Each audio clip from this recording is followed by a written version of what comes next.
In less than 48 hours, the silver market delivered the kind of move that traders swear shouldn't be possible in a modern, liquid, exchange-traded world.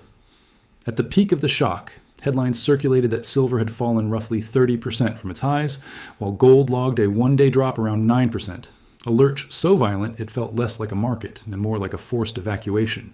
And here's the part that breaks normal expectations. This wasn't driven by a mine flooding, a refinery fire, or a sudden collapse in industrial demand.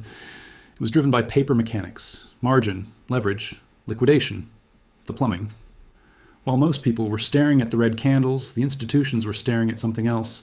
Collateral schedules, open interest, delivery calendars, vault ledgers, and the positioning that benefits when panic becomes mandatory. Because when margin requirements jump, the market doesn't ask participants if they want to sell. It issues an invoice. Pay up, right now, or positions get sold for you. That's not a theory. That's the contract. And once you understand that, the central mystery becomes clear. If the paper price is being pushed down, why do the physical anchors look so stubborn? Why do vault numbers barely move while futures can crater in hours? Why does the price collapse while the underlying system behaves like it's under strain? The contradiction is where the real story lives. Welcome to Market Decode, the place where we translate filings, vault data, and positioning into the narrative before it becomes a headline. If you've been around for a while, you already know the routine. The biggest moves are explained after the fact, when the opportunity to understand them early is gone. If you're new, consider subscribing the way you'd keep the number of a wise elder who always tells you what matters, not what's loud. And drop a comment with where you're watching from, because this story is global, and the signals show up in different places first. Now let's reconstruct what actually happened, step by step, with the numbers that most people skip. The pressure point began with a simple change that looks boring on paper and explosive in real life: higher margin requirements on precious metals futures. Around December 29th, 2025, the margin on the March 2026 COMEX silver contract was widely reported as moving from about $22,000 to about $25,000. $3,000 doesn't sound like the end of the world until you remember what a futures contract is. It's a leveraged bet on 5,000 ounces of silver. Multiply that margin, increase across thousands of contracts, and suddenly you're talking about tens of millions of dollars in extra collateral that has to appear immediately, regardless of whether anyone has cash ready. At the same time, the broader environment was already stressed. Macro shocks were hitting risk assets. Volatility was climbing, and the market was leaning on leverage like a crutch. It's a detonator. It forces the weakest hands to sell first, and then it forces the next weakest hands, and then the selling itself becomes the reason more people fail margin calls, because the price drop reduces equity and increases required collateral. That's how a market becomes a machine. That is how you get a collapse that feels irrational in real time. It's not that everyone suddenly decided silver was worth less. It's that the system demanded cash, and cash was obtained the only way it can be obtained quickly, by liquidating positions. And this is where the contradiction first appears. During the chaos, a clean footprint showed up in open interest, 59% week over week. That kind of drop is what liquidation looks like. Positions are not being transferred calmly from one set of hands to another. They're being closed. Leverage is being removed. It is an unwinding event.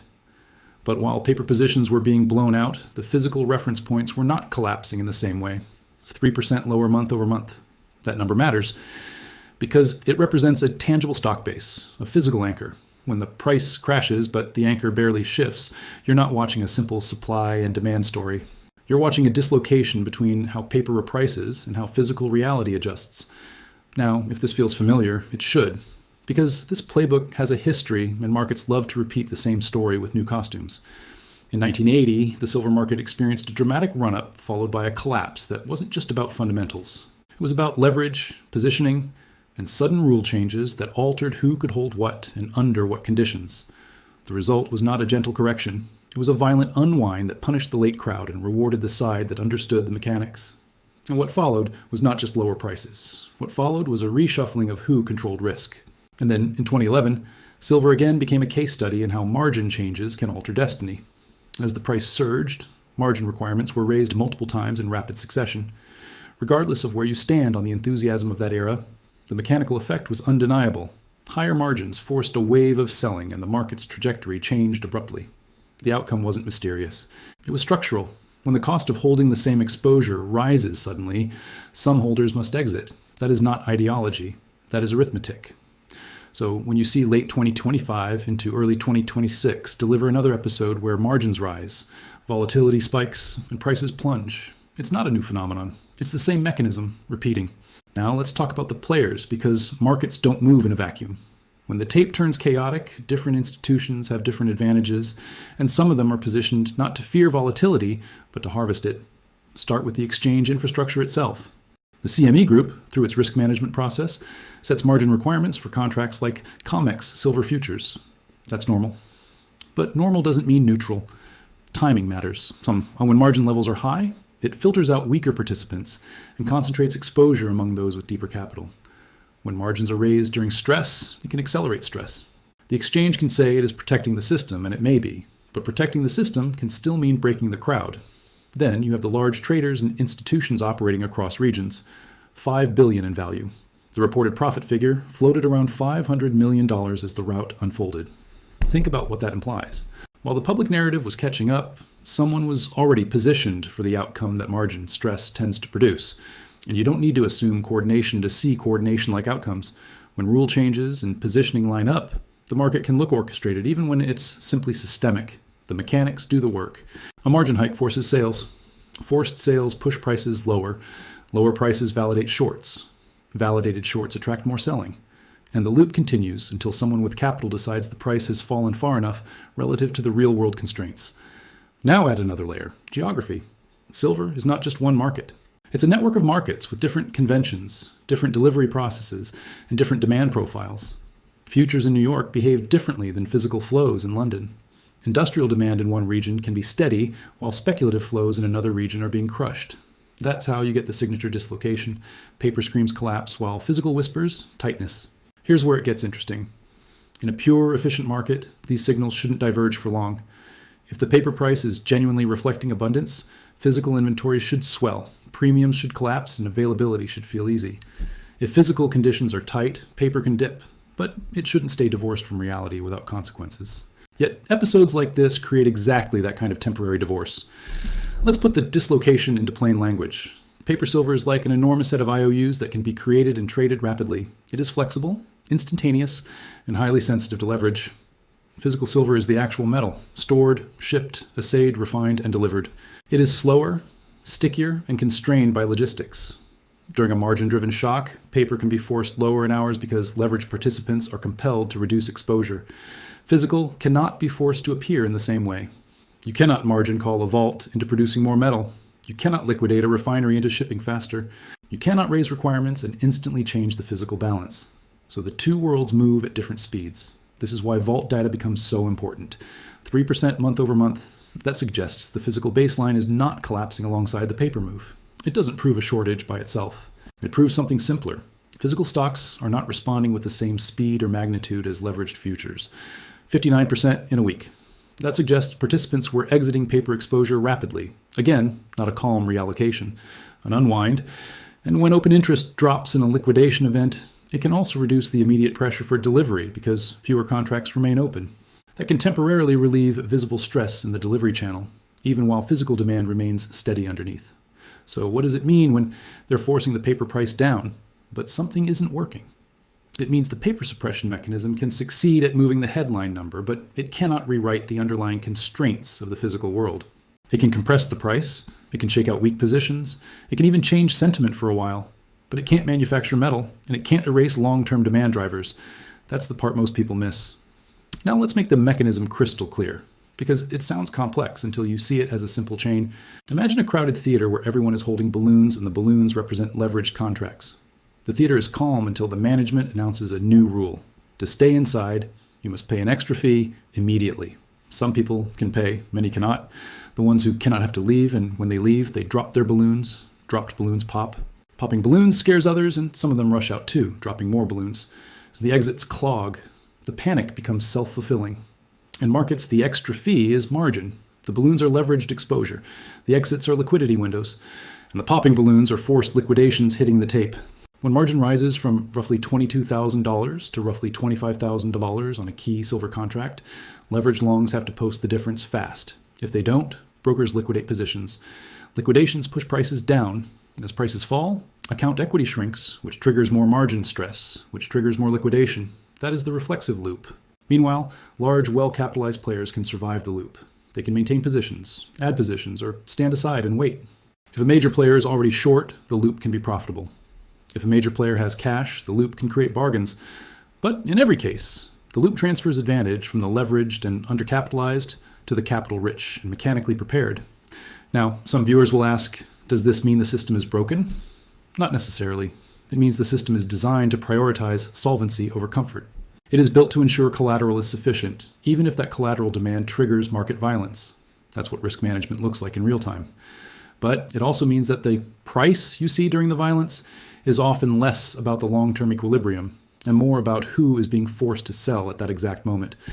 This is why the paper versus physical conversation keeps resurfacing.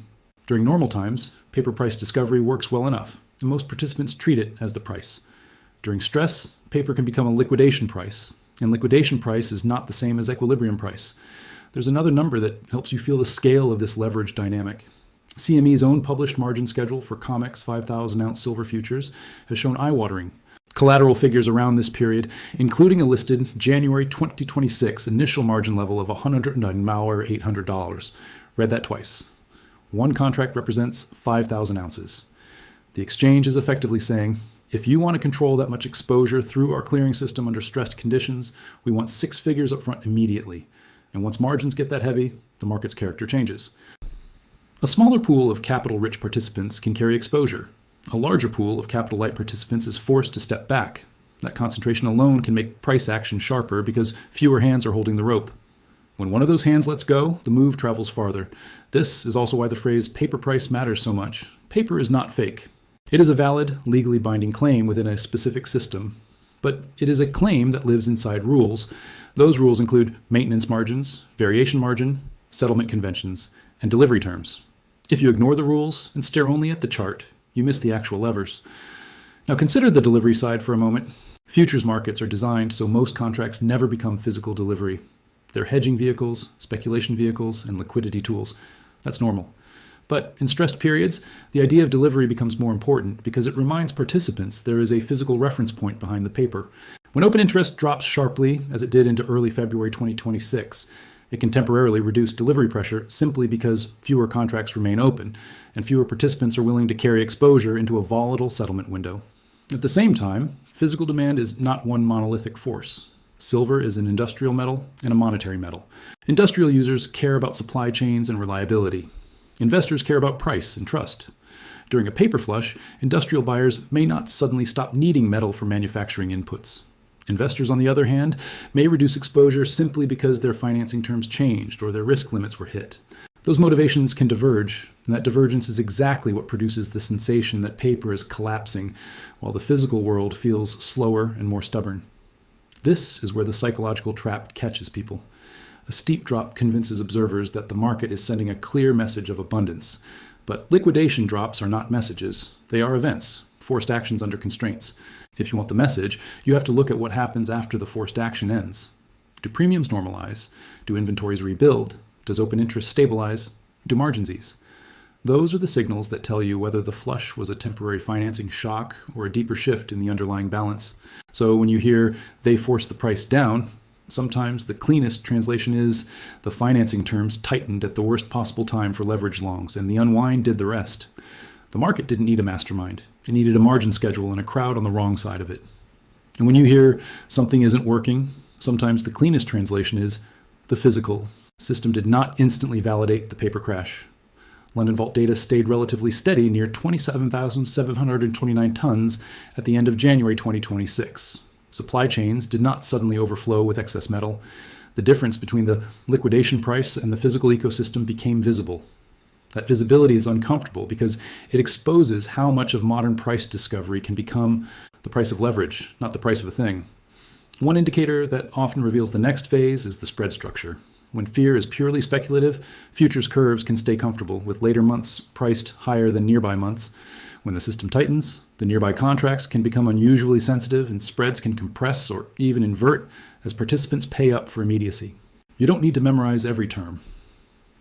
If that shift appears while paper positioning is shrinking, it often signals that the easy unwind is over and the market is moving into a different kind of pressure. That's when stress stops being a chart story and starts becoming a logistics and financing story again. So what should you watch going forward if you want to understand what this episode is setting up historically? First, watch margins and collateral requirements. Not the commentary, the actual numbers. When margin schedules rise, it tells you the system expects higher volatility and is demanding more protection. When margins stabilize, it suggests the exchange believes the storm is past, at least structurally. Second, watch open interest. If open interest continues to fall, it means the market is still de-risking. If open interest begins to climb again after a washout, it can signal that new participants are stepping in and financing the exposure that others were forced to abandon. Third, watch the physical anchors, vault data, delivery flows, and regional premiums. The headline price can swing, but the physical ecosystem leaves footprints. If vault holdings remain stubborn, if deliveries tighten, or if premiums persist even as futures fall, that's the market telling you there's a difference between the number on the screen and the reality in the supply chain. Historically, patterns like this tend to lead to one of three outcomes. The conservative scenario is stabilization. After a liquidation event, volatility cools, margins stop climbing, and paper price drifts into a range where leverage can re-enter without getting instantly punished. In this scenario, the system resets, and the market becomes boring again, at least temporarily. The moderate scenario is a rebound driven by mechanics. After forced selling exhausts itself, the absence of sellers can allow prices to snap back faster than expected, especially if physical demand remains steady. This does not require a new bullish narrative. It only requires that the panic seller is gone. The aggressive scenario is a stress escalation where the dislocation between paper and physical becomes too large, and the market experiences a second wave of pressure, often around delivery cycles or around a new round of collateral tightening. In this scenario, the paper market tries to maintain control, but physical constraints begin to assert themselves more loudly, and the system has to adapt. Notice what I did not do there. I didn't promise outcomes. I described what similar mechanics have tended to produce, because this is not about fortune telling. It's about understanding the map the market has drawn before. And that brings us to the divide. There are two kinds of participants in episodes like this. The first group watches the price and then searches for a story. They see the crash, feel the emotion, and then adopt whatever explanation sounds best. The second group watches the mechanics first: margins, open interest, inventories, positioning, and the timing of institutional actions. They understand that the story is often written in the plumbing before it's narrated on television. This is not about being smarter, it's about paying attention to the right signals, because the information gap becomes a wealth gap in markets, not through magic, but through sequence. Institutions move before the headline. Retail moves after the headline. That is not an insult. It's a structural reality of access, data, and capital. 59% in a week, you're not looking at random chaos. You're looking at a machine doing what it always does under stress, transferring risk to those least able to hold it. So if it feels like they're forcing the paper price down, you're seeing a real mechanism. But if it feels like something isn't working, you're also seeing a real constraint. Paper can move fast, physical moves slow, and when those speeds diverge, the gap becomes the story. This is Market Decode, where we focus on what matters before it becomes a headline. If this connected dots you hadn't lined up yet, you know what to do. Because the question isn't whether markets will create another dislocation. The question is whether you'll recognize it while it's still just data before it turns into a narrative everyone repeats.